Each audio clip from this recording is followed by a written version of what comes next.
Corner of the land of enchantment. It's Friday. The land of EWTN, all across the Lone Star State. It's GRN Alive. Bringing you faith, fun, and facts. Live from the studios of the Guadalupe Radio Network. Join us on the show. Call 877-757-9424.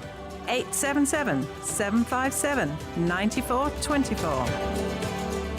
And good morning, and welcome to the Friday edition of GRN Alive here on the Guadalupe Radio Network. May 15th, can you believe it? In the middle of May. Amazing 2020, Friday, 5th week of Easter.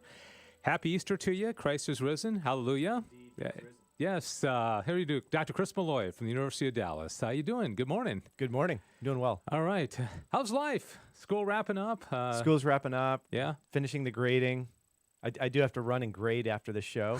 But other than that, then I'm, to preparations and hope to go to Oklahoma, rent a boat, and relax with my family. Oh, yeah? Okay. But I don't know if it's going to be open. Yeah. The state, I don't know. Cecil's got some information about that in her newscast about how states are starting to open up. In fact, I saw some good news today. Well, I'll tell you what, I'll get that in just a moment. Dave Palmer's my name.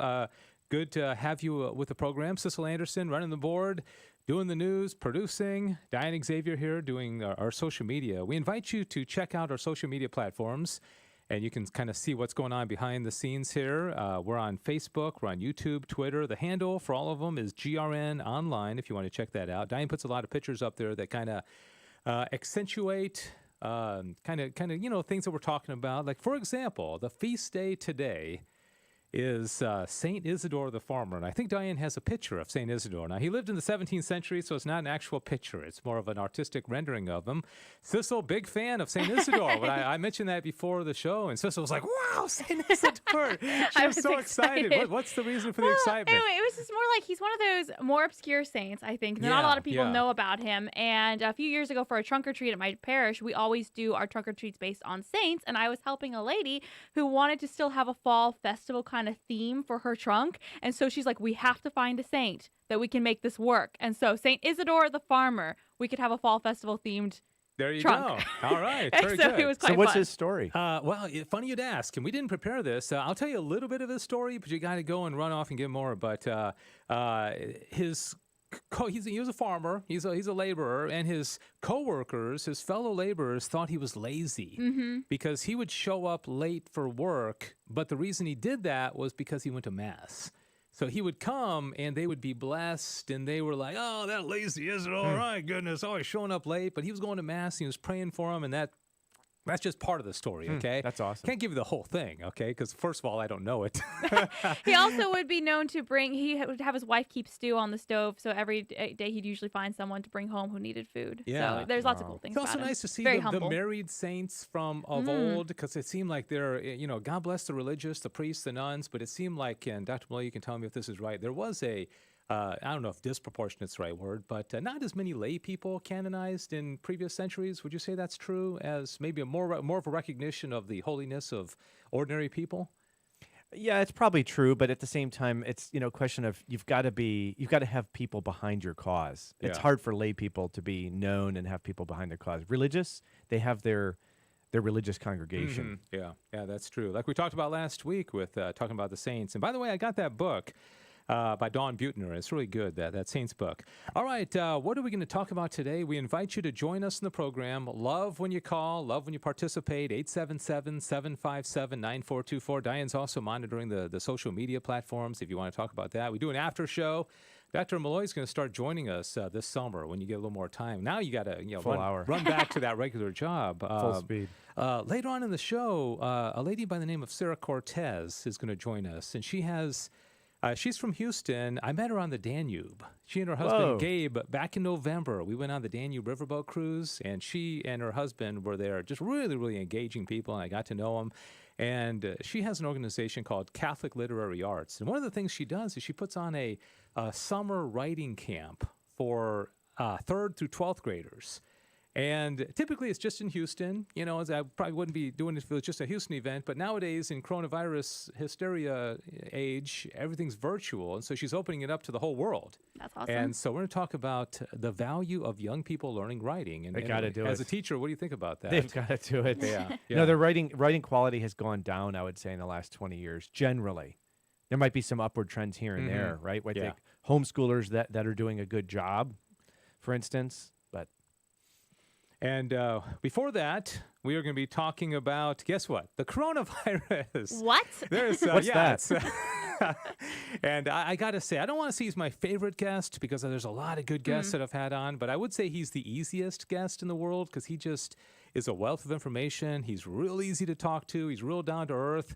He is Steve Ray. Woo! And he might be the most frequent voice on Catholic radio for the last 10, 15 years. Sweet. I mean, everybody's going after Former him. Baptist pastor, right? Yeah. He was a former Baptist, Catholic convert. He's just really honest, really down to earth. Got a little more time in his hand these days. Yeah, I was going to say he usually does pilgrimage. Yeah. They've been shut down. In fact, I called him the other day, and I said, "Hey, I'm glad I caught you." And he said, "Hey, I don't have anywhere to go right now." Can you do virtual 8 months, pilgrimages? no work. Well, he's going to be going on pilgrimage pretty soon, though. I think in the Nice. next couple of months. And that's he's good. like the rest of us, itching to get out there. All right, so we're going to talk about the virtue of prudence as it relates to the coronavirus, because I know this whole thing has brought out some of the bad side of me, impatience and just frustration, and I don't know. I'm I've said before in this show, I am just ready to get back out there, and I know a lot of people aren't. I am, and I feel so restrained. So I'm with you, but I'm thinking to myself, what about those Europeans that are in a small house and total lockdown still? Yeah. Oh, gosh. Like in yeah. Italy. Yeah. Not just Italy, though. Yeah. That'd be crazy. So, headlines this morning. CNN says new coronavirus cases going down in almost half of all U.S. states. USA Today, social distancing in U.S. drops significantly, even in states that still have pretty severe restrictions. Yet, and this is where I get frustrated, in the same page, CDC issues advisory for childhood illness linked to COVID-19. So it's like, this is the next thing we have to start worrying about is, kids have almost near zero mortality rates for this, but now we got to start worrying about kids, and you can't open schools because Dr. Fauci says we can't. WHO official says the virus may never go away. There's an optimistic. Did they say geez. viruses or this one? It says the virus may never go Wow, away. And the so virus. I just find it's the scare tactics. And again, this is just me. I could come down with it next week. And I understand it's serious for a lot of people, but this is just That's me. right. I'm just, No, that's true. yeah. But at the same time, what are the reactions to it? Cardinal Mueller's been very strong with his criticism. Yeah. They're, in fact, Cardinal Mueller, Archbishop Vigano, Bishop Schneider all had very, very provocative statements, and maybe those will come out when we have Steve Ray on the line. So anyway, Steve Ray is going to join us, and he's been pretty outspoken. And, we're talking about the virtue of prudence. How do we make right decisions? If you're in an elevator and somebody says, Dr. Malloy, what's the virtue of prudence? How would you describe it? Prudence, you got to know the ends and be inclined to the ends, the good ends, right, of being human, being a child of God. And then the virtue of prudence helps you to determine the means to achieve those ends in concrete situations. Example, what to do here and now. I've got to get to Mass, but there's a traffic jam. Yeah. You just, prudence is part of taking the right road. But often it's hard for, with the skill of prudence, two people can disagree as to how to get there, but the person who's prudent is the person you wind up trusting in tough situations because they know how to get the job done. Yeah, very good. And I think there needs to be a rule. We have to refer to St. Thomas Aquinas in every... Remember one of our guests was referring to Aquinas and Aristotle, and I think there has to be some awesome. reference. And so Aquinas asks... Otherwise, we kick them off. Prima secunda, question 57, whether prudence is a virtue necessary to man. He says yes, and it's kind of what you're saying here. For a good life consists in good deeds. Now, in order to do good deeds, it matters not only what a man does, but also how he does it. And so the end in mind, right?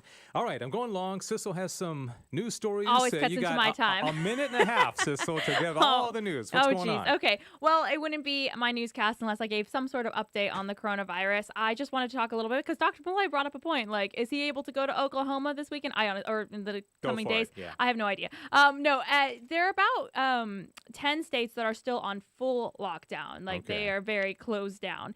There's about 20 states that are reopening on a limited basis, limited businesses, and there's about 15-ish that are starting to open up, including more major businesses, including Texas and Oklahoma. So you may be okay, Dr. Malloy. All right. You may be okay. And then there's 3 that never went on lockdown. I was just kind of interested if you all had to guess which 3 those were. Was Florida one of them? No. South Dakota. Okay. South Dakota, you're right. Yeah, That's okay. right. How about Alaska? Actually, Alaska did go on lockdown. It's Utah and Nebraska. Okay. So kind of interesting, random middle Less of US. populous states. Yes, less Yeah. populous, a little more middle of the United States.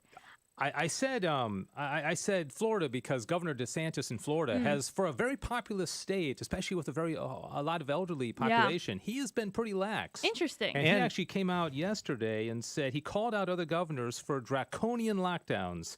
You are not a dictator. You do not have unlimited authority, and people do have rights. Okay, Sweet. This is the governor of Interesting. Florida talking. And their Wow. statistics down there are great, and they have an elderly population. They Yeah, do, yeah. and a huge a population of people going out on beaches. Like there's a lot of people just out and about. I feel like too. Yeah. Interesting. A little bit of sunlight can help you.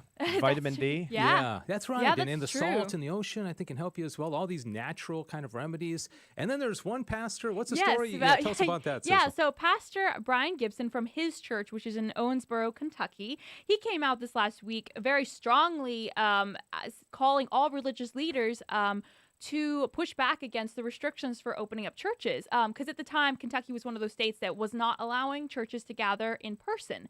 And so he was saying, this is not right. There are McDonald's and Starbucks are opening, but churches are still restricted. That's a First Amendment right. And so he came out and made this call for everyone to come together and to push back against it. Of course, he's saying to follow the guidelines. He's not saying just everyone come back in the thousands at one place. He's saying wear the mask, make it however you need to do it to stay safe. But yeah. And he also said, he's talking about you can go to Walmart, you can go to Lowe's. He said, why is 1 hour on Sunday morning the most the most deadly hour? And so I think I have some sympathy for him. He had some points there. He's not a Catholic pastor. He's a Protestant. And hey, by the way, just got a text from our VP Toya, and she brought this to my attention. You're going to be so excited about this, Sissel. Yes.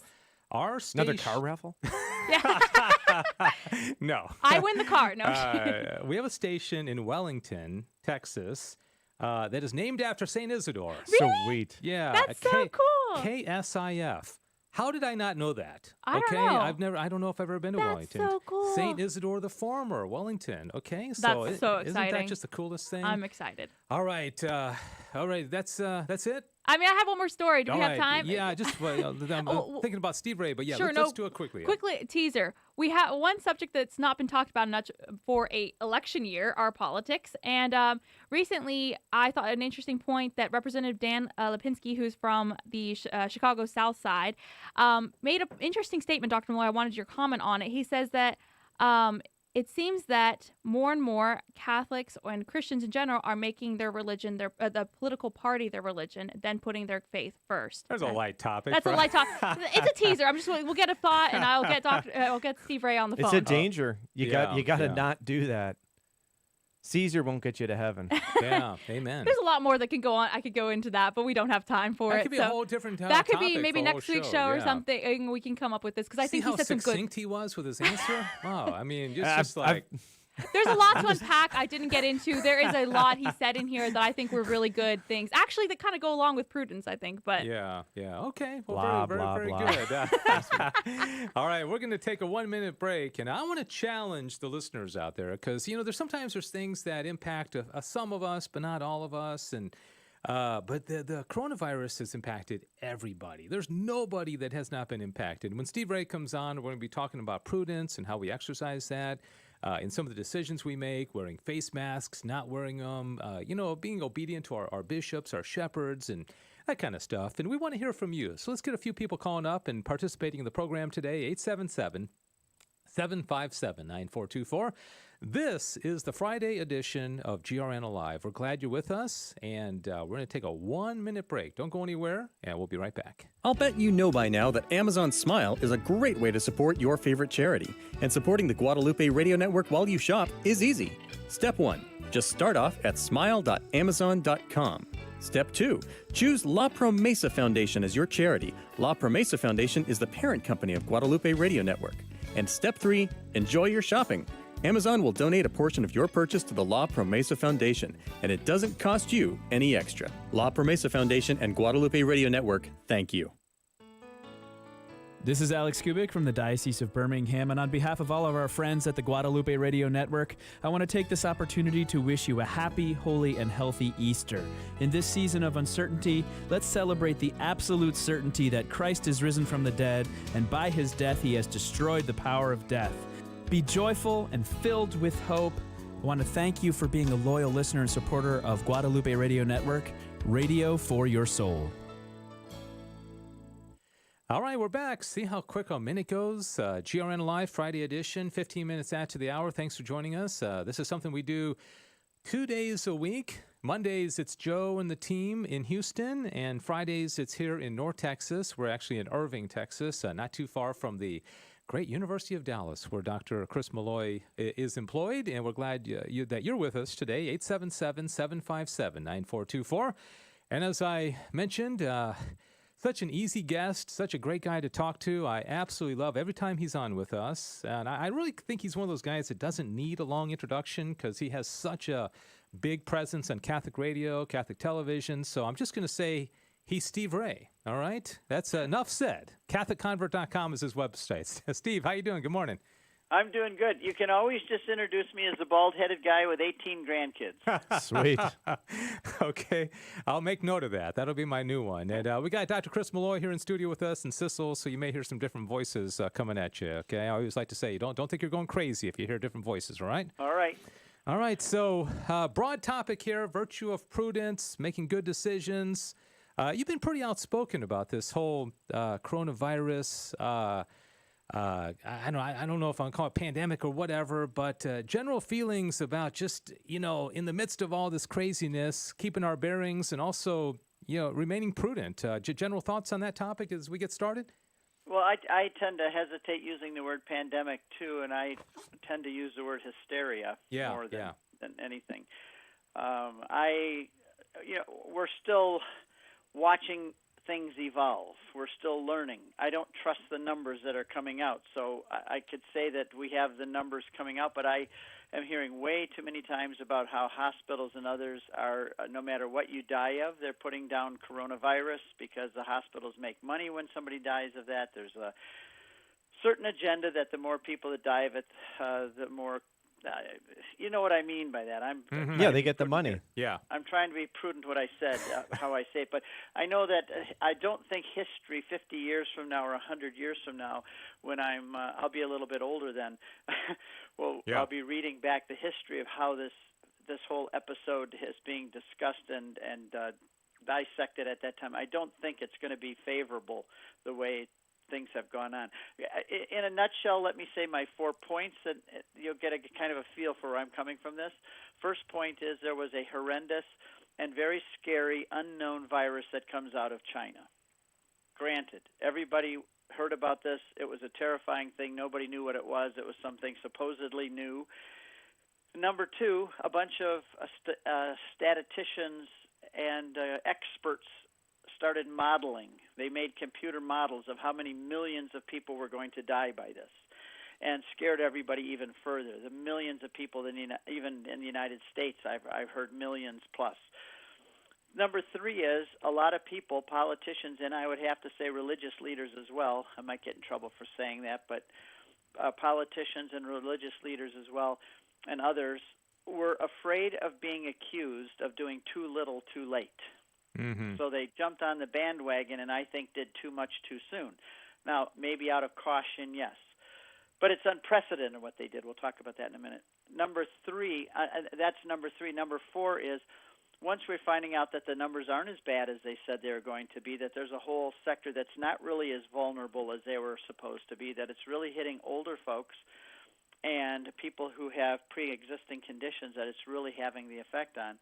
But people are afraid to open things back up again for fear that they will be accused of having acted too quickly, and possibly there will be people dying from this because the virus has not gone away, and it won't go away for a long time. And they're afraid that if they open it up and people die, they're going to be accused of being irresponsible and killing people by opening society back up again. That there's also two camps. I think there's the camp that says, "Come on, the cure is worse than the disease.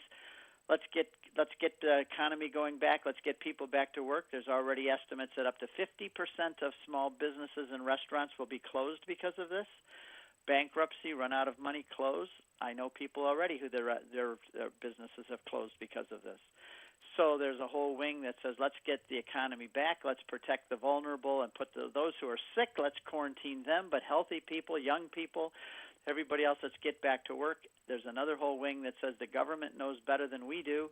Medical experts know better than we do. We're going to follow their lead, and we should have everybody stay in their house until the end of the year, because we want to be safe. So my bottom line is that there's a bunch of Americans who have kind of hold to the position we've always had as Americans, that we would rather have a risky freedom than an enslaved safety. Yeah, good way of putting it. Yeah. Let me ask you, one thing I've heard, and this is something that touches very, very close to what you do, is about travel. You know, Dr. Malloy, before you were on, was talking about how he wanted to go to Oklahoma this weekend, which is 60 miles from here, and he didn't even know if he was going to be able to. Here you are, somebody that travels extensively, and I have heard so many people say, oh, I don't know if, there will ever be travel again. I don't know if, travel across the world may never be like it used to be. And, of course, the airlines are being hit really, really hard. How has that impacted your pilgrimage apostolate, and what do you foresee in the future? And is there a lot of hysteria driving this? I think it is mostly hysteria driving it, and people wanting to be correct. They're wanting to be not accused of being careless. I think there's a lot of that. How have I been affected? I have lost 8 buses to date of pilgrims going. That's 6 months of our employment. We have no work for 6 months. This is your bread and butter. Yeah. That's how we make a living, exactly. And not only that, it's what we love to do. We love to take people, show them the lands of the Bible. There's no ways for people to be converted more deeply and fast as to take them into the Holy Land, out of their comfort zone, take them to the place where Jesus walked, introduce them to those places, see that they're real and true. This is what my wife and I love to do. We would love to help people understand the beauty and truth of the faith and confirm them in it. And we've lost, up to date, 8 buses to date. And so I would normally be in Israel right now. You would be talking to me from Jerusalem, but unhappily we're not because of this situation. I do believe it's coming back. We have a group already, almost a full bus going in July 29th. Israel is opening their airports on June 1st. Restaurants and everything in Israel are opening up again all this week. Kids are all going back to school. And in all of Israel, only 258 people have died to date. It might be 260 now. Now, people say, well, that's horrible, 260 people. Those are real people. Those are real lives. Yes, but they closed down the whole economy. They shut down everything. There are people committing suicide because they've lost their businesses. They're hopeless. They've lost everything. People are hungry in Israel. And the people, I've been tracking it in Israel, out of the 267 people, I think 90% of them were over 70 years old. Yeah, and the thing is, it's likely that we're going to die. We're all going to die. Point. Very likely, yes. Yes. Yeah, now, of something. I've got a question, Steve, and it's that I feel that this could have been a great moment existentially for Catholics, for all believers in Jesus Christ, to get on their knees and beg God for mercy. And because we're each of us is a sinner. We're also living in a society that has turned its face from God. But I don't think we've done it. 2008, I remember talking to a pastor. He said, my business is up. I don't think pastor's business is up. I mean, even at home, I feel like it's slowly kind of fading away. We do the nightly rosary and things like that, but we're not thinking this is a scourge from God, and we need to repent. Yeah, I don't know that I would go so far as to call it a scourge from God. It's above my pay grade. I'll leave it to much more spiritual people than I. But whether it's an active scourge by God, the Trinity got together and said, look, the world's gone crazy, let's punish them or let's wake them up, or whether it was a natural course of events, whatever it is. Those God aren't. is See, I don't God think. is in charge. Yeah. And from that standpoint, I agree with you that no matter how you look at it, whether it's an act of God specifically or He allowed it to happen, God is in charge, and we as Christians should always respond in a certain way, and that is always to go on our knees and say, Lord, what is this? What do you want me to learn from this? What do you want me to do? I think we can also handle it with great joy from the very standpoint that we know God's always working in our life, and all things work together for good for those who are called by God according to His purposes, Romans 8:28. And it's always a time for us to get on our knees. But I think it's also a time for Christians to realize that our religious freedoms are very fragile in the world and in our country. And when somebody, for the virus scare, can shut down all churches and everybody complies with that, where I can go in Michigan, I can go to the abortion clinics which are open and busy, and people are going in for abortions, and people are going to the liquor store and buying lottery tickets, and you can go to the grocery store, but you cannot. In our state, it was illegal to go into a church or to go to a religious service, and you could be arrested for that. Now, we as Christians, why are we going to allow our governors to tell us that just by the signing of an ink with their pen on a paper, that we cannot go to church and we cannot walk into a church, although we can do all of these other things? And what it's making a statement to the Christians and to all Catholics in this country that Christianity and church en masse are non-essential.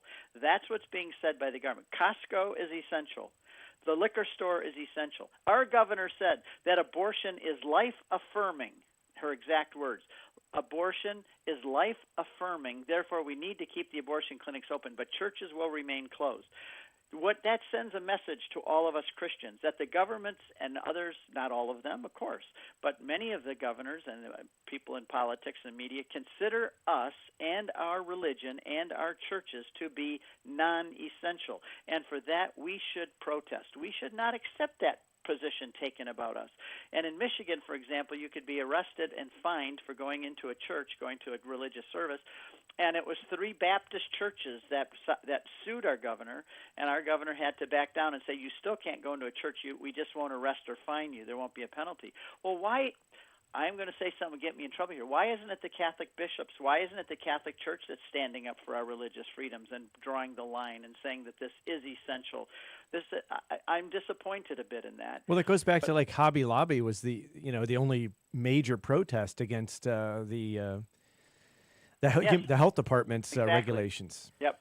Exactly. Now here's another thing is that we trusted them the first time around, but I think basically we were in good faith. Everyone's been in good faith. Okay, looks like, but next time I do hope we don't just sit by and let it happen. Exactly. That's what I said earlier. It was a horrendous virus that came out of China. Everyone, and we should say where it came from. I refer to it as the Wuhan virus or the Chinese virus. That's right. And I think that we were all in good faith. We didn't know what this thing was coming out of there. All of us are willing to be reasonable.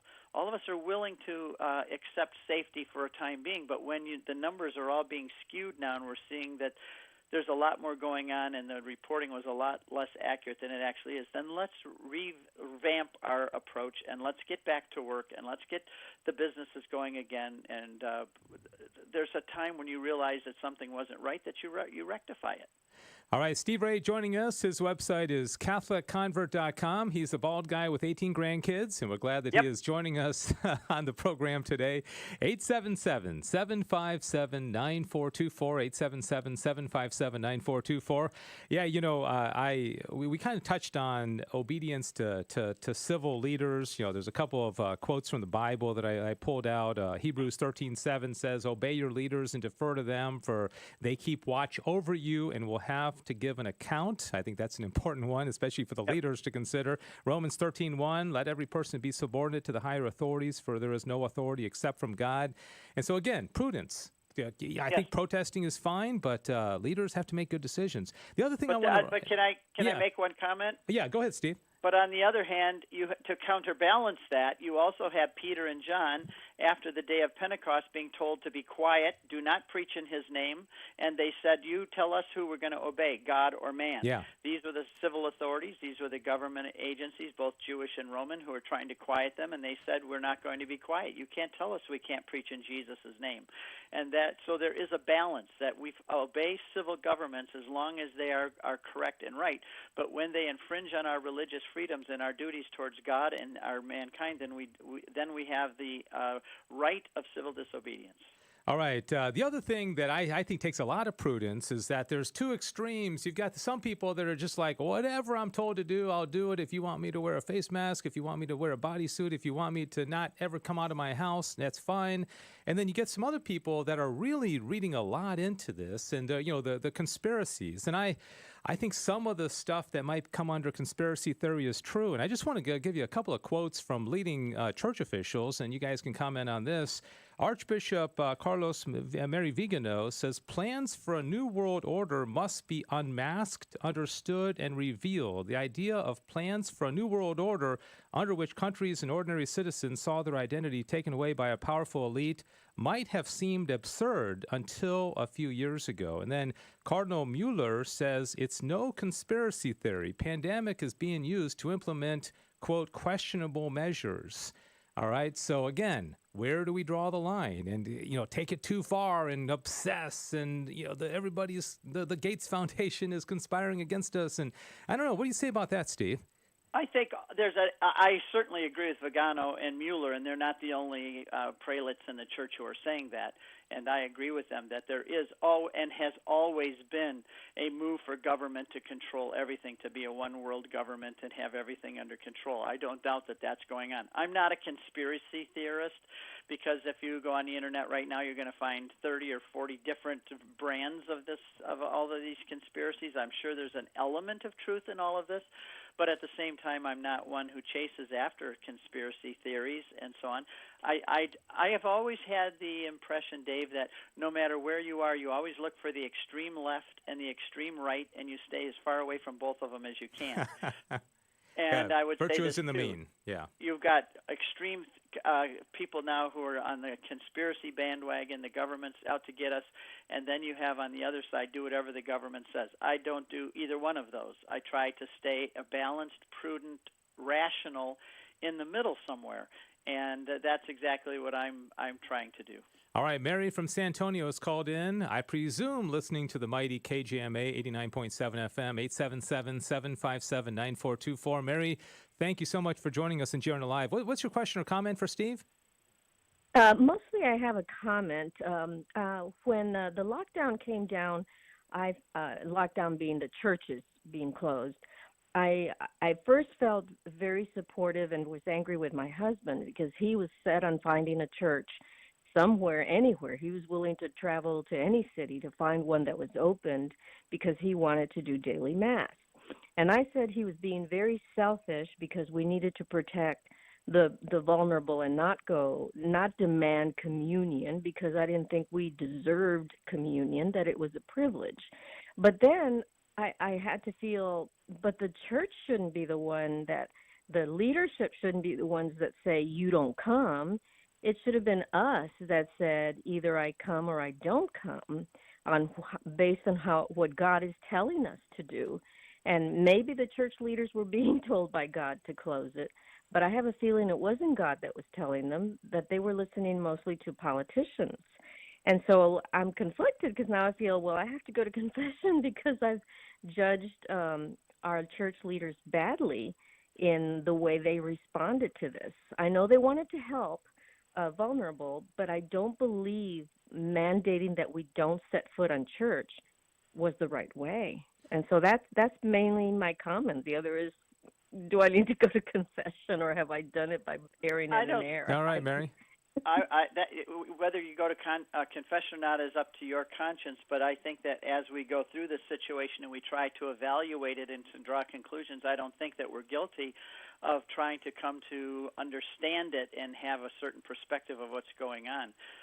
And by the way, people can go to confession. It says in the Catechism that if you can't get to confession, you can have a perfect contrition, a sorrow for your sins, and confess, and your mortal sins will even be forgiven as long as you make a resolution to go to confession as soon as you're able to.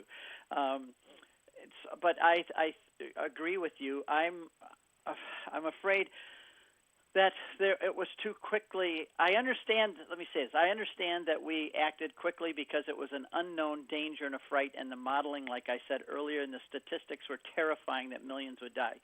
However, once those things are now taken into account, that this is not really killing more people than the flu does on an average year, we really need to revamp and get things back together. But I think people are afraid to open up too soon because they're going to be accused of something. I'm afraid, too, that oftentimes, and I'll get in trouble for saying this, too, but I speak my mind, is that too often pastors, and I'm thinking of those in leadership, are more concerned today with being politicians than pastors. And maybe they say that I'm being a pastor and protecting our flock by being careful and being so on. And I think that's how it all started out to be. But I don't see also in this situation what I've seen in the past. One of my grandkids is named Damien after Damien of Molokai, who was willing to go and help the lepers on the island of Molokai in Hawaii. And we're in the past where there were pandemics, and I'm hesitant to call this a pandemic, but when there were pandemics and plagues, the priests and the religious went right into the middle of the fight, and they took care of people and they helped people. And I'm a bit in trouble for saying this too, but I don't see that attitude being practiced. You get a lot of trouble today, Steve. I am, I am. But you know what? I think, Dave, is that the average person out there, the average Catholic, what I'm saying resonates with them, and they're tired of all of the political correctness they hear from the intelligentsia and those who are so much smarter than we are. And average American people aren't dumb, and I think that when we talk about this, they're saying, wow, a breath of fresh air. Somebody's finally being honest and saying what I've been thinking all along. Yeah. Well, Mary, thanks for the call, by the way, Mary. Appreciate you calling very much. Go ahead. To agree, Steve, and further your point, I want to bring back to my point, we need to experience this in the light of eternity. And I'm gonna actually side on the calling this a scourge. All things are in the hand of God. But whether you call it a scourge or a moment of grace, as you're suggesting, it's both. It's always both. It's a time that we can live towards God. And we need the priests to come in so that we can do that. I mean, if we're not near the sacraments, it's a lot harder. Mm-hmm. Yes. And you know what's going to happen, and it should terrify priests and bishops, is that people are going to get used to watching Mass at home on the television and saying, you know what, I kind of like this. I can sit here and sip on my cup of coffee in the morning and watch Mass, and I went to Mass today because that's what we've done for the last 2 months, and I kind of like this. It's a lot easier than getting up and getting dressed and driving over to Mass, and I can't have my finding coffee the till shoes. after. Yeah. There's going to come a point where, and this is all because we're being told that certain things like bars and abortion clinics are essential, but churches are not essential. And that message is going to get out to people that basically church and God are quite kind of like a peripheral. They're an option. And I can get up and go to Mass now if I want to, but even the bishops told me I could stay home and watch it on television. I didn't have an obligation to come. Now, I understand why that's taking place. Don't get me wrong. There's a safety issue, and we were afraid. But right now, I'm going to Mass on Sunday. I've been invited to come to, a priest has invited me. He's having a Mass on Sunday, which is kind of unusual in our area right now. But we all have to, it's so regulated, and so many people, you have to get like into a lottery now to go to a Mass. I'm afraid is going to happen is people are going to start saying religion and Christianity and the Catholic Church and Mass are an option. I'm just going to stay home and watch it on television.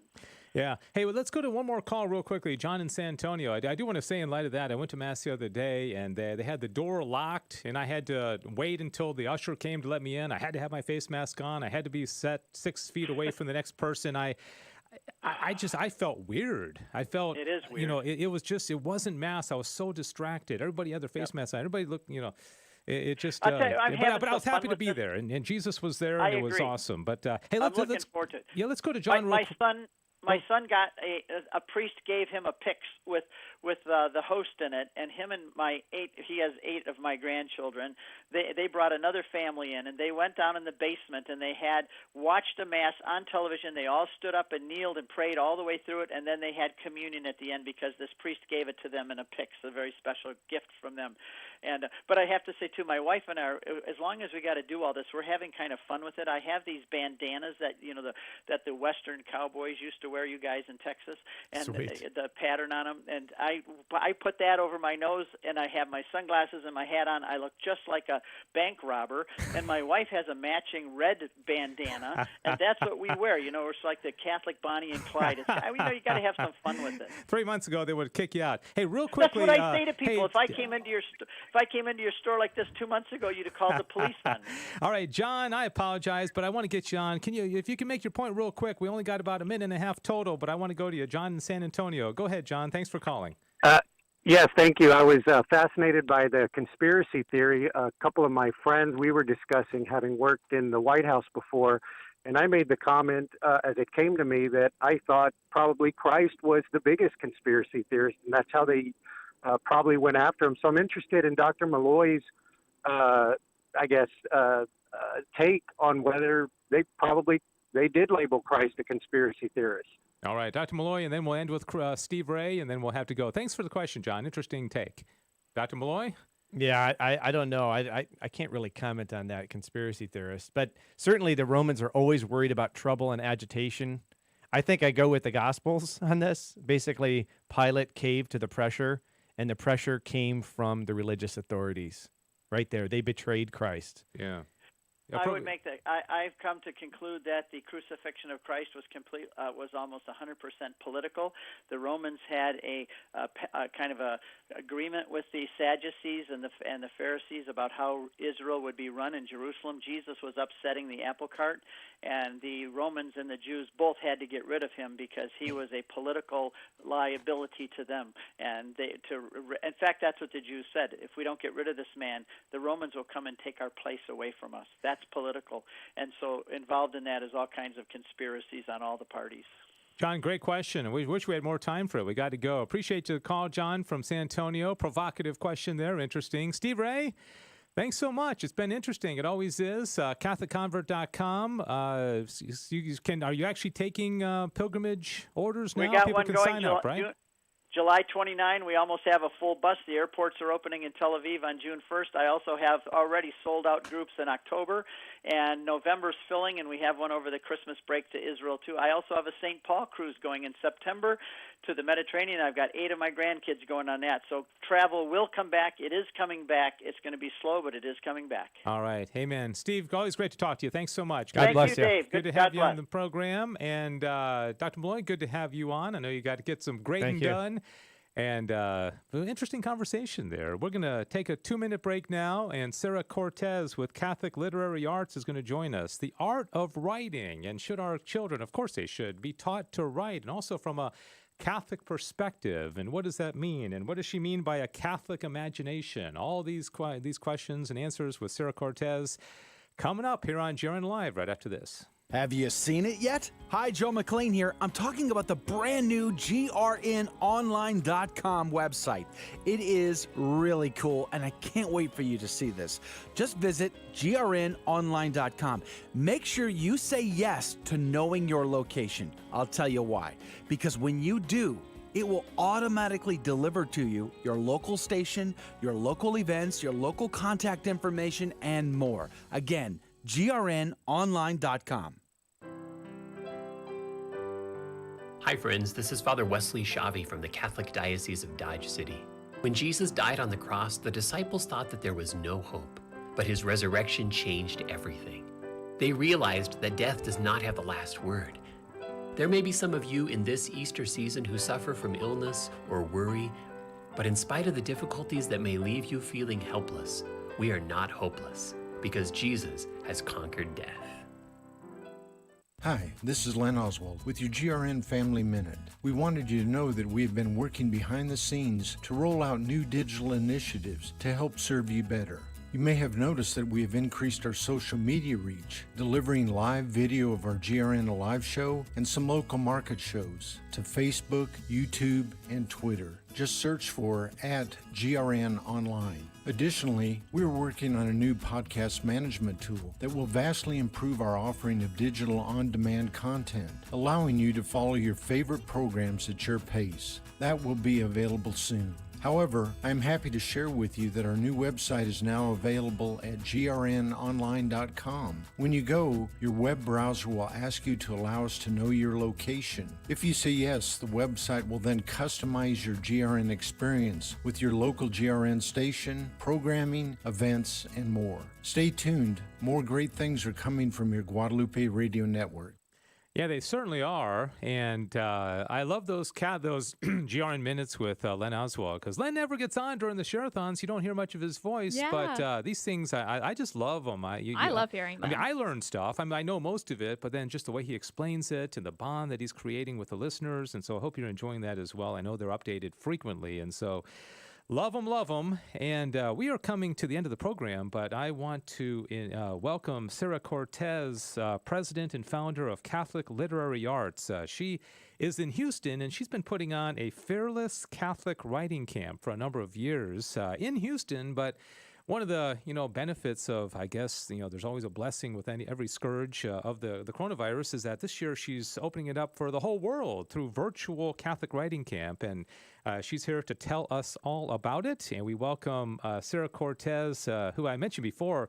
She and her husband Gabe were on the Danube Riverboat cruise with me and many other pilgrims back in November, and what a blast it was. And Sarah, good morning. How are you? I am great, Dave. Good morning. I enjoyed listening to the first part of your show, so thanks a lot. You sure do good work. Yeah, you got to follow Steve Ray, so no pressure, okay? Oh, my goodness. Wow. I am confident she's going to be great. Now, I guess you're not going to preface a lot of your statements with, oh, gosh, this is going to get me in trouble. I'm sorry, but... a little bit of a lighter, more topic. No, we're going to have I hope we'll have a very inspiring segment, Dave, because... I find working with kids and adult writers, which I also do, but we're going to mostly talk about the kids today. I find that amazingly inspiring because I tell you, the Holy Spirit, I think he has a special door into which he enters children's minds and imaginations. Yeah, and, I love your website, CatholicLiteraryArts.org. You have a quote from a gentleman by the name of Joshua Wren. The Catholic literary tradition has been marked by writers who understand that human nature finds its final cause not in mere beauty, not in mere inclusion, but in salvation. And so I want to, I guess, first of all, just talk about... anybody can write, an atheist can write, but what's significant about Catholic literature, writing with a Catholic worldview? How does that change things? The Catholic worldview, as it comes out in the arts, particularly writing, I'll speak to that because that's sort of my specialty, is generally characterized by an understanding of mankind as living in a fallen world. So it's after the Garden of Eden, okay? We're not going to get the Garden of Eden back on the face of the earth as we know it. And so the Catholic worldview tends to understand that. The Catholic worldview also sees a great longing for grace and redemption in the human soul, and believes, in fact, that there is a human soul. I mean, what a concept, right? Yes, exactly. Those people that don't believe in God tend not to believe that. And, of course, I say this bearing in mind that we all have struggles throughout life, sometimes, especially our life of faith. But one of the other major characteristics is that the Catholic imagination and writer really understands that all of the physical world is shimmering with the immanence of God. So God,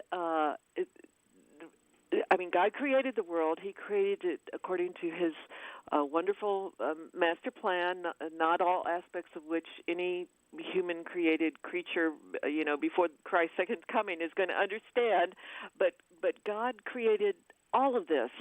Our human bodies, the trees, the plants, the sky, the whatever, and it's created in the image and likeness of God to reveal certain aspects of his divinity that we can't understand through our physical senses, but which I think we all seek to understand as a way to get closer to him. So those are some characteristics I would mention. Yeah, that is so important, and that's such a great answer. And I want to invite anybody that has a question for Sarah Cortes. CatholicLiteraryArts.org is her website. She's putting on a Fearless Catholic Writing Camp, and it's in Houston, but it's going to be virtual this summer in June, and anybody across the whole world can join, 3rd through 12th graders. We'll give you more details about that in a moment.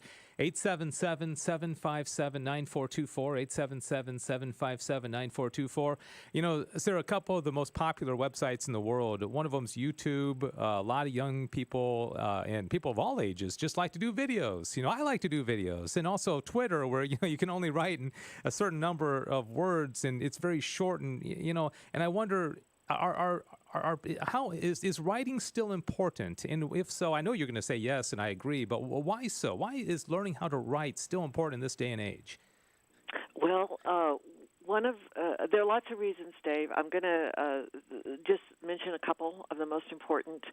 One of those is that being articulate, meaning to take an idea or a feeling that's inside your heart or mind or soul and be able to explain it, first verbally, but then in writing, gives the human aspect of yourself another way for self-discovery, because there are many things that come out when you're writing, whatever you're writing. But I'm going to say fiction and poetry right now. Yeah. So stories and poetry or memoir. The nature of creativity, of course, which is a gift from the Holy Spirit, is such that you discover things you didn't know you thought or felt. Mm-hmm. While you're trying to express, let's say you're trying to write a love letter to your wife. I mean, love is very complex. It's intangible. It's hard to write about, But as you write that love letter, even if it's just a short little Valentine note to her or something, you're going to discover a way of expression or feelings that you had that you didn't really know you had. And so writing is so important. It's also, so that's the first thing I want to mention, this idea of articulation. I have a good friend, a priest friend, who's very articulate, teaches at the seminary and teaches at another Catholic university in theology. And he said even among the seminarians, they struggle. These are smart guys, but they struggle to be able to get their ideas on paper. Mm-hmm. So we're in the business of helping people. The second reason it's important is for emotional, mental health. I saw some statistics years ago from some of the worst episodes of violence in the ghettos, like the ghettos of Detroit and Chicago, et cetera. Yeah. One of the characteristics, there's a woman who had founded a wonderful nonprofit to address the characteristics of people who committed those acts of violence against members of their own group and neighborhood. It typically because they were angry. They had no way to express that anger other than pull out a gun and shoot somebody or knife them or whatever. So when we get things out on paper, it's good for our emotional and mental health. Yeah. Go ahead, Sissel. Oh, yeah. I was just going to ask Sarah if you encourage journaling as like a first start to get into writing, because I really only started liking writing, I think, in my senior year of high school as I got into college, and I do script writing a lot now, which is interesting because it starts out as written on paper and then it ends up as a video. But one of my professors had encouraged just doing a little bit of journaling every day to get your thoughts, because sometimes I think people have a hard time getting thoughts out from head onto paper. At least that's my problem.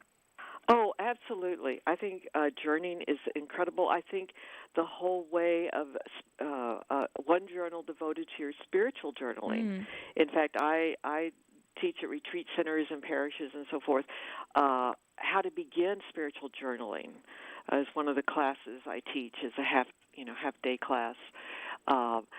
So the idea that you can get your thoughts out as speaking to God I think is extremely valuable, as well as just sort of general, journaling, because it's a whole idea of comfort.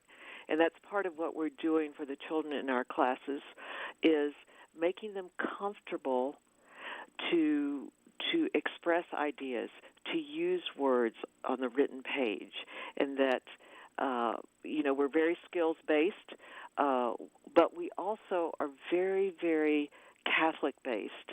And when you believe in God and you believe in the grand sweep of eternity, right? I mean, we're in your previous segment, one of your speakers mentioned the whole Catholic imagination reaching back to Christ, actually to the creation of the world through the Bible. We are participating in that imaginative journey. Yeah. Way back there to what? Not to next week or to the end of the coronavirus hysteria or next month. The final reach is to God in heaven. Yeah. Hey, Sarah, I'm sorry to cut you off. I'm looking at the clock, Sure. and we're down to about 2.5 minutes, and I want to make sure we don't run out of time with we never talked about the camp. And so let's talk about the nuts and bolts of that. And I know you're going to hang out with us afterwards for the after show, and I want to talk about some particular Catholic writers and a lot more to delve into this. But for those listening anywhere across our listening area, tell us about the Fairless Catholic Writing Camp, when it is, who can be in it, the cost, just all the details that you can give us. Okay. Excellent. The Fearless Catholic Writing Camp is June 22nd through 26th. The age ranges of the children are 3rd grade through 12th grade, and those can be rising 3rd graders as well, or graduated seniors. We are going to teach virtual. We will have a very low student-to-teacher ratio. We have 2 teachers for each virtual classroom. All the teachers are professional educators, so they are most of them have their own writing careers. The time every day will start at 9 a.m. We'll go to roughly 11:30 or 12 noon, depending on age groups. There are age-appropriate classroom groups. The students get individual feedback on specific writing assignments that they will be doing. They're not going to be chained to the computer for that whole time period, especially the younger ones. We have very bite-sized chunks for feedback, or bite-sized chunks for direct instruction, and then the kids go off and write or do whatever. We adapt to various learning styles. We have sibling discounts and early bird pricing. Early bird pricing, your first child is $165, your second child is $135, and third child and up is $100. And those are good until midnight. Those prices are good until midnight, June 15th. All right, exactly a month. Let me give out the website, CatholicLiteraryArts.org, CatholicLiteraryArts.org. And this is a Fairless Catholic Writing Camp, as Sarah Cortes said, June 22nd through the 26th, 3rd through 12th graders, and you can get all the information on there. And it's authentically Catholic. There's not going to be anything, none of the professors are going to teach any heterodoxy. It's going to be totally solid. And so, all right, just got about 20 seconds. Sir, anything else before we close out the show? Just to encourage people to register their children. We will give them skills. We will make it fun. We will inspire them, and you will be amazed. Even if your child's a reluctant writer, and if your child's a prolific writer, he or she's going to be challenged.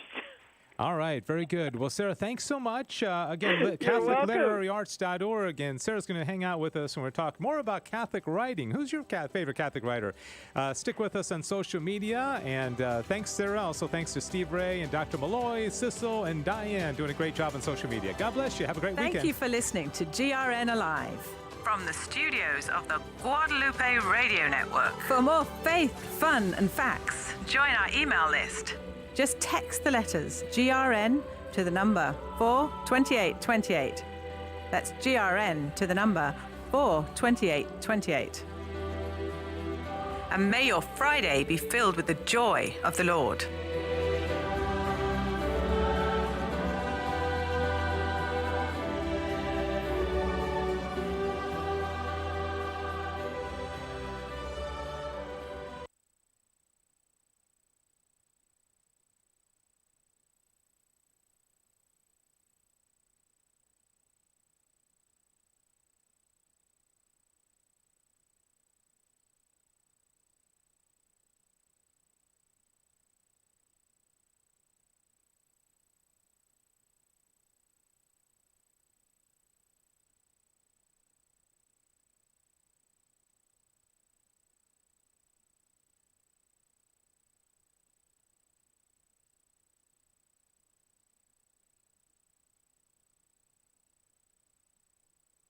All right, welcome everybody. This is the after show here on GRN, a live Friday edition. Dave Palmer, Sissel Anderson, Diane Xavier with you. We get a little bit of time to talk a little bit more informally. Sissel's not bound to the control board, so she can talk a little more freely. Yeah, and she actually contributed more to the show today than usual. I did. So you know good why? to have you. You know why I did, Dave? Why is that? Because I'm a college graduate and I didn't have to think about it.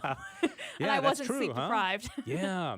So your mind is a little bit more free. And, all right, Sarah Cortes, I think is still with us. You there, Sarah? Yes. All right. I'm sorry I had to kind of cut you off there at the end because I got to the point where we were down to about 3 minutes, and I communicated with Sissel. I said, you know what? We haven't even talked about the camp specifics yet. No, it was perfect, Dave. Everything you did was perfect. Oh, wow. We need to have Sarah on more often to boost your Perfect. self-esteem.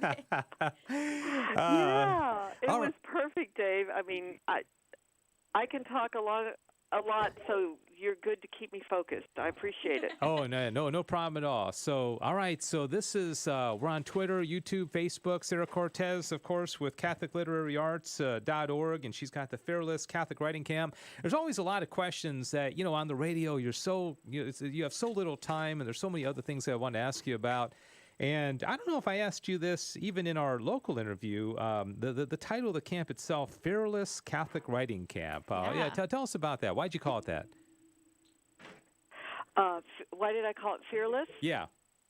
Well, because that's how we want our kids to be, both in their writing and in being Catholic.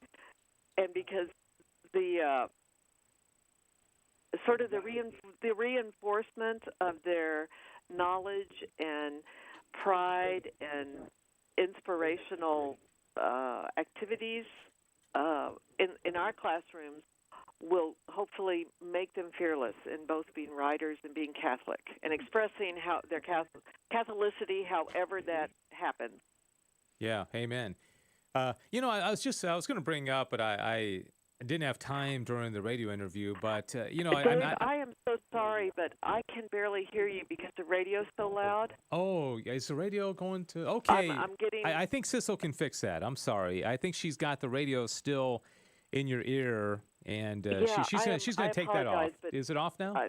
Yes. Sorry about that, Sarah. Okay. Come on, Sarah. That's okay. We thought you maybe were still wanting to listen to the radio while you were talking to us, because you're so bright, your mind can go off in a lot of different directions. Yeah, no, that's okay. Anyway, thank you. Oh, no problem at all. But I was just going to...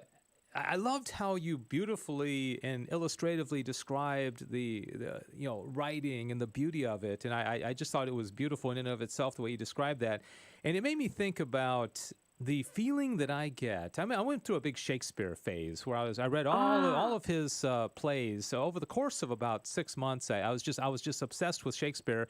But it brought me so much joy to just read good writing. Now, some would say he's Catholic. I think Joseph Pierce argues that he was definitely Catholic. I don't know if you have an opinion on that, but anyway, and I get the same feeling with G.K. Chesterton. Those are two of the writers that when I read G.K. Chesterton and Aquinas in a different sense, but it just it does something to my soul that I don't think any video could do. Maybe just comment on that, the power of literature.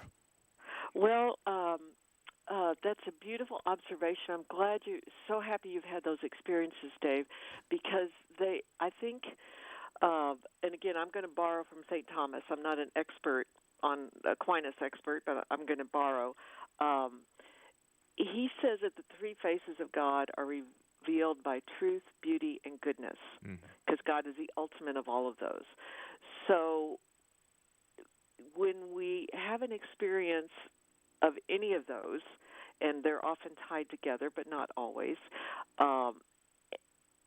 including through literature, it is going to point us towards God if we're open to that. And it's going to point us toward God as He is embodied in that work through beautiful writing, beautiful words, artful construction, et cetera, et cetera. Yeah. So do you have any writers that have that impact? Impact on you? Definitely. Yes. I will tell you that one of the both poet and prose stylists, who's a contemporary Catholic writer and dear friend, is Dana Gioia, and that's spelled Gioia. He he's either current or just finished as California Poet Laureate. He used to be chairman of the NEA, and very successful businessman, and has been teaching for the last 10 years at the University of one of the University of California campuses. He is probably the most prominent, what is now called a public intellectual, to give a voice to the Catholic writer in America today. Never heard of him. And so he has some YouTube videos. He has lots of. He just recently made a presentation at the Trinity Forum that's available for free if you or your listeners want to go and listen to him. And I believe the title of that was Poetry and Beauty in Solitude. He has some very cogent remarks. But anyway, I'll point you towards Dana Gioia. One of my favorite writers is St. John Henry Newman. Yeah. I mean, I'm so glad they beatified him. He's a master at prose, much in the style of Chesterton, although he's a little bit earlier. Yeah, Sissel, you're going to say about some of the writers that have impacted definitely. you? I'm definitely, I love fiction writing, and I enjoy being able to read fiction books that, are not going to lead me, have bad themes in it and things like that. So obviously I love J.R.R. Tolkien, but a more modern writer, Regina Doman, is one of my favorite authors, who is a Catholic mother, homeschool mom, and she wrote a series of fairy tales retold in modern tellings, but with Catholic themes, and they are excellent. They're very like late teen girl, early young adult themed books. There's romance, there's action and drama in them, and they are some of my favorite books. And anytime any Catholic girl asks me for, or boy asks me for recommendations, those are the books I say. Oh, great! Tell me how to spell her name, please. It's Regina. So Regina, and then Doman,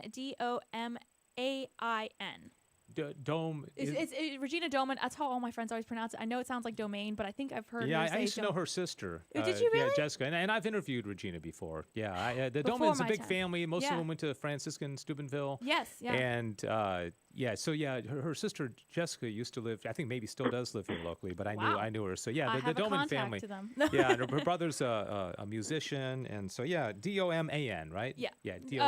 Yeah, Doman, right? Perfect. I think that's how you do it. Yeah. All right. Well, one of the big challenges, you guys, and I'm so glad to hear that you read Catholic writers, because most Catholics are sort of unaware of those of us Catholic writers who are more literary writers, meaning poetry, fiction, and memoir.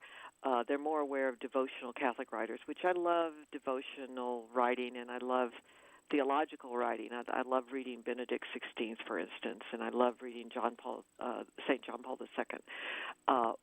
But for those of us like myself who are Catholic literary writers, it's very hard finding our audiences.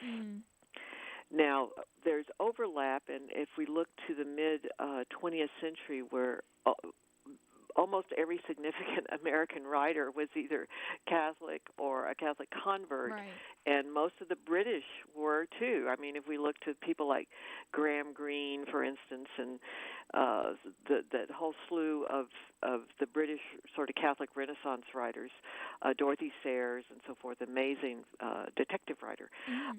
But it's so part of what we're trying to do is encourage both adults, teens, and children to become that next wave of Catholic writers, whatever kind of writing they want to do. Because believe me, I had to do some research for a presentation on like writing dialogue for fiction writers a couple years ago. So I had to have contemporary examples. So I walked into my neighborhood public library here in Houston to find some contemporary young adult, teen fiction. I don't consider myself a prude, but I walked in there and I was embarrassed.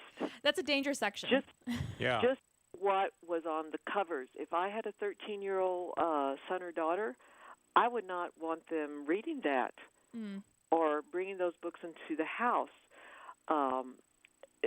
And I don't think I'm burying my head in the sand to say that, but it's extremely suggestive and highly inappropriate. So we need the writers, the Catholic writers, Christian writers, etc., people of goodwill who are writing things that we feel okay about, even if they have a little bit of sinful activity in it, right, because sin is part of the world, but that we trust and that we can have an appropriate dialogue with them about, let's think about this character who does this. How did that play out in their lives? Anyway, pardon me, I'm going on and on. I just, even though I don't have kids, I really love kids, and I really connect with the mission of homeschooling parents and many other parents who are very concerned about how their kids are growing up. Yeah, absolutely. And you mentioned all those, teen fiction books that do have not great themes in them for sure. And I think it's important to note that there can be themes or characters can do bad things or make wrong decisions in a book. It's just the way that the author presents that. Was that a positive or a negative thing for them to do? I don't know. That's what I've always thought. Yes, and I agree with that. In fact, there was I have edited several anthologies for teens, and I did research, on the marketplace and so forth before I wrote that book proposal. But one of the things that came up was consistent research that showed it wasn't the subject matter necessarily in the book that was problematic. What was problematic was whether or not that younger person had an adult they trusted to have a conversation about the topic. Right. Mm-hmm. Yeah. So if a book presents a suicide, let's say, which as Catholics we understand is not the spiritual and holy thing to do, does that teen have a trusted mother or father or aunt or priest to go to and say, let's talk about this. Is this really, what's good about it? What's bad about it? How do we look at this with the light of faith? How do we look at it through the secular culture world that's saying it's a good thing? Sarah, let me ask you a question about the camp. This is something that probably a lot of parents are thinking about. And by the way, Sarah Cortes here with us, president, founder, Catholic Literary Arts. Her website is catholicliteraryarts.org. There may be some, 3rd through 12th graders that are just really into writing. And I interviewed a young girl recently. She's like 16, 17 years old. She's writing her 4th book, and she obviously really into writing. But then I think more likely you're going to have the kid that's like, I don't know, Mom. They this isn't what they want to do this summer for a week, and But maybe the parent sees that they kind of want to force them a little bit to do this. What's your advice to parents of a reluctant child who may not be bouncing off the walls, excited to do such a camp, but the parent thinks it's a good idea for the kid? What's your advice? Well, I can tell you the results we got with those kind of situations in the past with a week-long writing camp. The results we got were the kids were already telling their parents by day 2, Tuesday, I learned more about writing in these first 2 days than I've learned in the last 5 years. Yeah. Or 4 years or whatever, and the thank you notes that we have from our students, and the students might be young or like more like 15 or 16 or 17. There's one that I particularly love, and he says, thank you for showing me that I love to write. I thought I hated it. However, now I understand that I shall write with extreme pleasure in the future. Yeah. That's sweet. So we try to make it fun. We try to make it like, of course you can do this. Yes, and we, we're going to show you how, because Dave, writing is like playing tennis. There are certain things that you can be shown that make it easier. Now, practicing them is up to you. Yeah. But, if you have a very upbeat teacher, tennis pro who makes it fun and makes it accessible and helps you understand that you really can do it, you're going to have a good experience. Yeah. When I was younger, like high school and college, I used to literally read the dictionary. I was a word freak. Wow. I loved words. I've always had a great interest, and obviously the broader your vocabulary is, the better you can express yourself. Is that? I mean, I was a little weird. I used to read thesauruses. I just loved words. Do you ever come across something like that? How? Because obviously, you to be a good writer, you must have a pretty broad array of choices of words and a lot of synonyms, or not just always run into the thesaurus. So what do you think about that? Oh, you're making my heart sing as you're describing these things, of course, because these are things I do. I still do that. I mean, I still every once in a while pull out the book and read how to use commas. Yeah. But New York Times so bestseller. I'm sort of nerdy for sure. But yes, and that's one of the reasons we work on vocabulary enrichment with kids. But we make it fun, because not every kid is going to be the kind of kid that you and I were.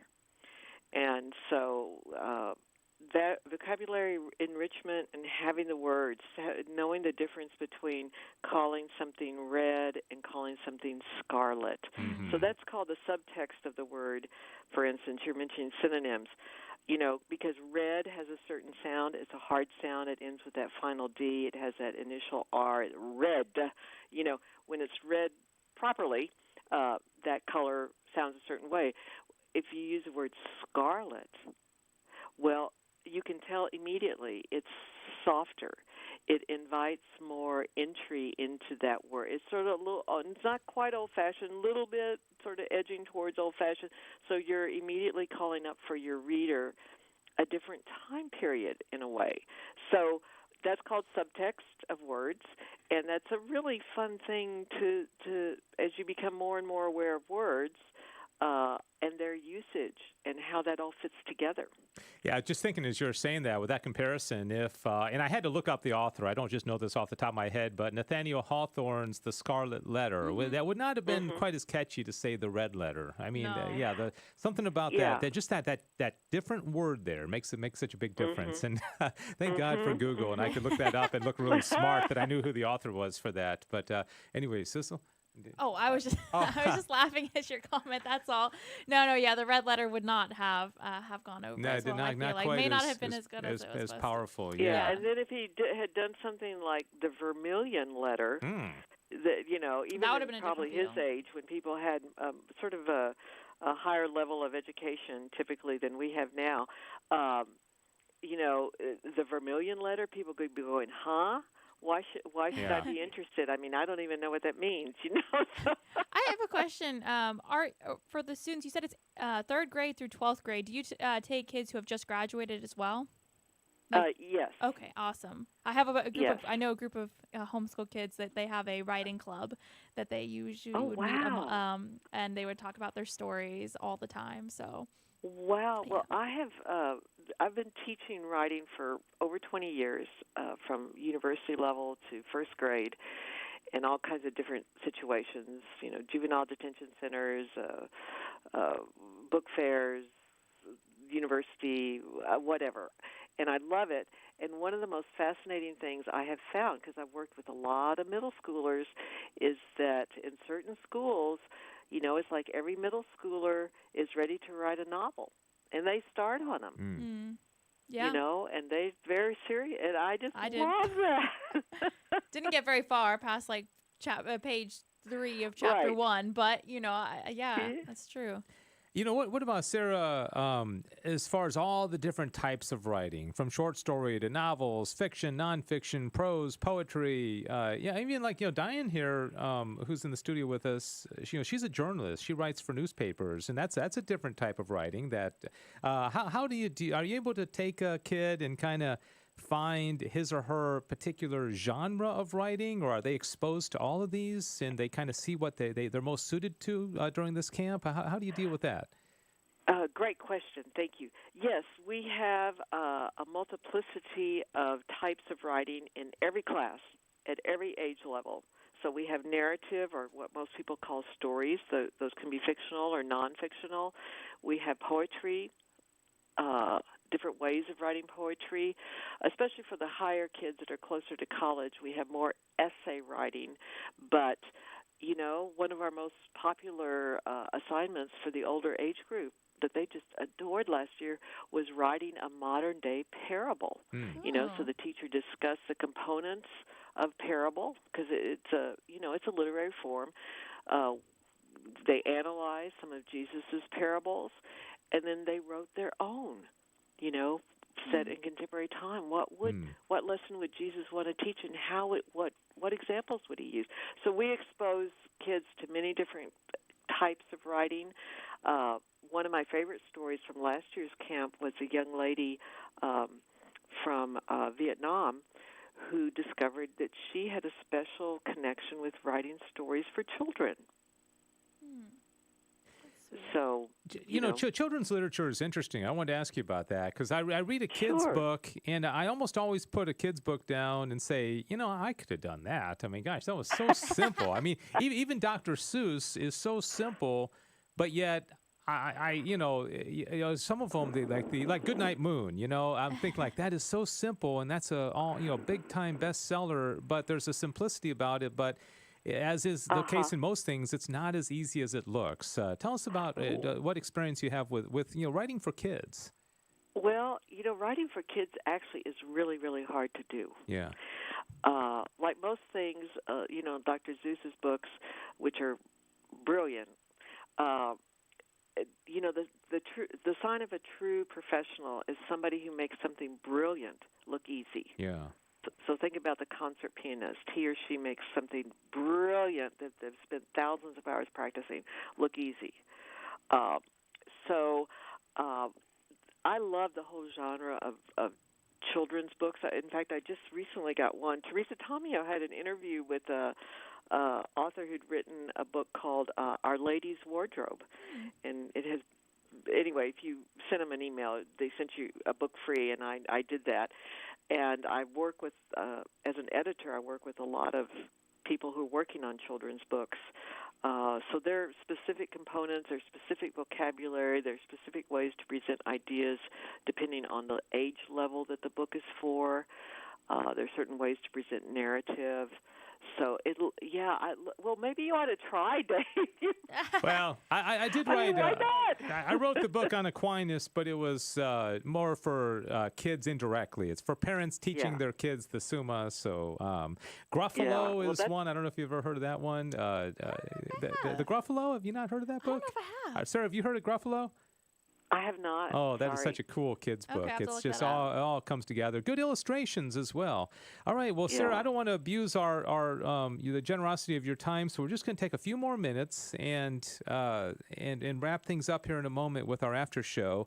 For those who are watching us on social media that maybe didn't hear everything during the interview itself about your camp, do you want to give a little bit more of a recap about what exactly you're offering in June? Sure. During the week of June 22nd to 26th, Monday through Friday, we are offering age-appropriate virtual writing instruction by Safe Haven certified faculty, 2 faculty to every classroom. We're going to probably try to limit the classes to about 20 students. Enrollment is limited. The distance learning will be through the use of Zoom and Google Classroom, which are free platforms. The day will begin at 9 a.m. and will end either at 11:30 or 12 noon. There will be 1 hour of optional learning activities in the afternoon, Monday through Thursday, with the same faculty. The Friday, we will end with a festive online celebration where each student gets to read or send a recording of one piece of writing they've done during the week. We will have some self-paced resources for writers, and we're going to nourish that beautiful Catholic imagination in each child with individual feedback and very supportive instruction. Yeah. I was just thinking as you're talking, Sarah, and by the way, the website of everybody is CatholicLiteraryArts.org. Again, June 22nd through the 26th for rising third graders through departing 12th graders. Yes, Sarah, a good way to say it, Dave. I have a dear friend named Nancy Ward, and she has a group here in North Texas called the North Texas Catholic Writers Group, and they meet at a Catholic bookstore once a month, and they go over each other's writing, and they bring samples. And when I was writing my book, I actually went a couple of times. And I don't know if I should connect you with Nancy, even though you live in different parts of the state. But I don't know if you encourage, of course, you probably do encourage it, is that writers kind of getting together, adult writers, and bouncing ideas off each other. Is there such a thing in Houston? Yes, Dave. I mean, I didn't talk about any of the other programs we have. And they've been suspended for the last 2 months, but we'll start back up soon. We have a second Saturdays, Doorways to the Sacred speaker series. So we invite a Catholic writer, editor, or publisher to present and then do Q&A. We have a really strong, loyal following of adult writers for that presentation, which is free. We also have Catholic Literary Arts runs the Houston Catholic Poetry Society. We've been meeting together for about once a month for about 4 years. We have tremendous successes, publishing successes and literary successes for a lot of those members. And so we have a lot of additional resources. People can go. We also do classes in parishes. So some of the ones I mentioned earlier, spiritual journaling is one, beginning spiritual writing is another, writing with the divine office hours is another. We do spiritual treasures of the mother-daughter relationship at parishes. That's a very popular class. And we have a spiritual treasures of the father-son relationship. So any of these classes can be, parishes can invite us to do them. Retreat Center, I have a conference call this afternoon with the Retreat Center who wants some of that programming. My personal belief, because I am just a person in the pew, my personal belief based on so many conversations is that the people in the pew want intellectual and spiritual stimulation. They want to know more about the Catholic faith. They want to express their creativity through writing and reading and understanding. And this is a need that the 12-minute homily or the 7-minute homily is just not set up to do. It has a different purpose, an important purpose within the liturgy. But so Catholic Literary Arts is trying to fill that need, both with children, teens, and adults, with spiritual and intellectual programming. Yeah, awesome.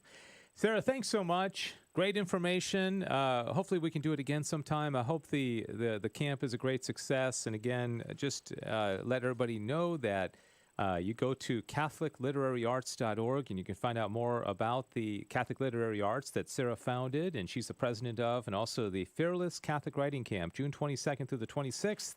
For rising third graders through departing 12th graders. And so I hope many people will sign up and take advantage of this. Sarah, thanks. God bless you. Thank you. It's been a great conversation. I appreciate your time this morning. Well, I appreciate yours, and I'm excited to speak with you again, Dave, and Cecil, excited to meet you by phone. Yes, definitely. It was great to meet you, too. All right. Take care, guys. Okay, take care. God bless. Bye-bye, Sarah. Thank you. Bye-bye.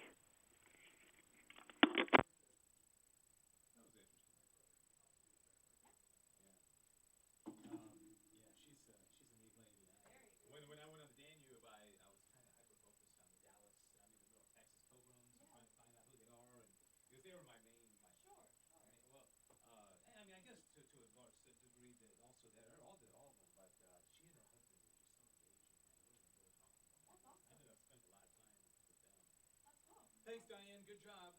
I thought maybe you were going to pipe in since you're a writer, Diane.